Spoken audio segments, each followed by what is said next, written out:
বাংলাদেশের রাজনীতিতে জোট ভাঙাগড়া নতুন কিছু না, কিন্তু যখন জোটের ভিতরে টানাপোড়েন প্রকাশ্যে চলে আসে তখন বুঝতে হয় সমস্যা গভীর। এখন ঠিক সেই জায়গাতে দাঁড়িয়ে আছে বাংলাদেশ জামাত ইসলামী নেতৃত্বাধীন 11 দলীয় জোট। বাড়ি থেকে সবাই বলছে আলোচনা চলছে, কিন্তু ভিতরে ভিতরে যে আগুন জ্বলছে সেটা আর লুকানো যাচ্ছে না। সমস্যার মূল জায়গাটা খুব সোজা, আসন বন্টন। শেষ মুহূর্তে নতুন 3টি দলকে জোটে আনার সিদ্ধান্ত নিয়েছে জামাত। এই সিদ্ধান্ত কাগজে কলমে যত সহজ, বাস্তবে ততটাই জটিল। কারণ নতুন দল মানেই নতুন দাবি, আর সেই দাবি মেটাতে গেলে পুরানো শরিকদের ভাগে কোপ পড়বেই। এখানে শুরু হয়েছে মূল সংঘাত। জামাতের হিসাব বলছে নতুন শরিকদের জন্য প্রায় 40টি আসন ছাড়তে হবে। প্রশ্ন হলো, এই 40টি আসন কারা দেবে?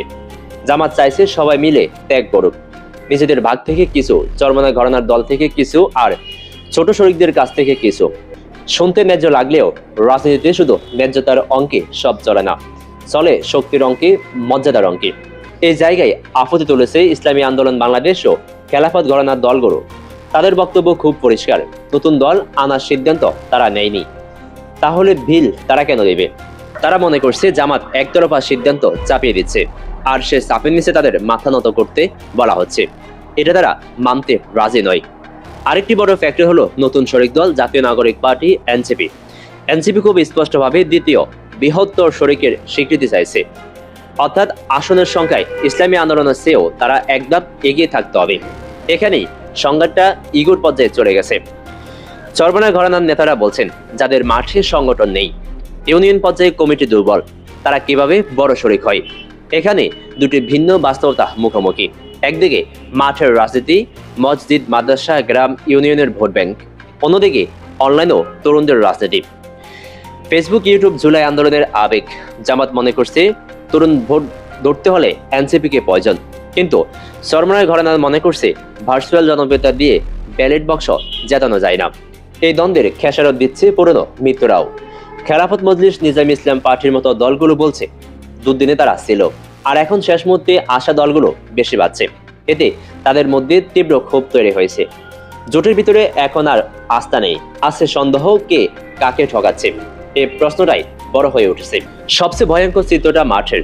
কাগজে জোট থাকলেও বাস্তবে অনেক আসনে একাধিক শরিক প্রার্থী রয়ে গেছে, অর্থাৎ জোটের ভিতরে লড়াই। একে বলে ফ্রেন্ডলি ফায়ার। ভোট ভাগ হলে এর সবচেয়ে বড় লাভবান হবে প্রতিপক্ষ, বিশেষ করে বাংলাদেশ জাতীয়তাবাদী দল বিএনপি। ইতিহাস বলেছে বিভক্ত ভোটের রাজনীতিতে তৃতীয় পক্ষই জেতে। এখন প্রশ্ন, এই সংকট কি মেটানো সম্ভব? সময় খুব কম।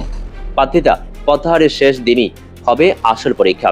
যদি আংশিক সমঝোতা হয় তাহলে কিছু আসনে জোট থাকবে, কিছু আসনে উন্মুক্ত লড়াই। তাহলে জোটের শক্তি অনেকটাই ক্ষয় হবে। আর যদি বড় কোনো শরিক দল ক্ষুব্ধ হয়ে সরে দাঁড়ায় তাহলে পুরো পরিকল্পনা ভেঙে পড়তে পারে। শেষ পর্যন্ত জামাত পড়েছে এক কঠিন দোটানায়। একদিকে পুরনো পরীক্ষিত ভোট ব্যাংক, অন্যদিকে নতুন আবেগী তরুণ শক্তি। কাউকে বেশি গুরুত্ব দিতে গিয়ে অন্যকে হারালে ক্ষতিটা অপূরণীয় হতে পারে। রাজনীতিতে সব সিদ্ধান্ত দাম দিতে হয়। এখন দেখার বিষয়, এ দামের বোঝা কে বহন করে। এই মুহূর্তে একটা কথাই বলা যায়, জোট আছে কাগজে, কিন্তু মাঠে যুদ্ধ চলছে, আর সে যুদ্ধের ফলাফল ঠিক করে দেবে কে বুদ্ধিমান আর কে ভুল হিসাব করছে।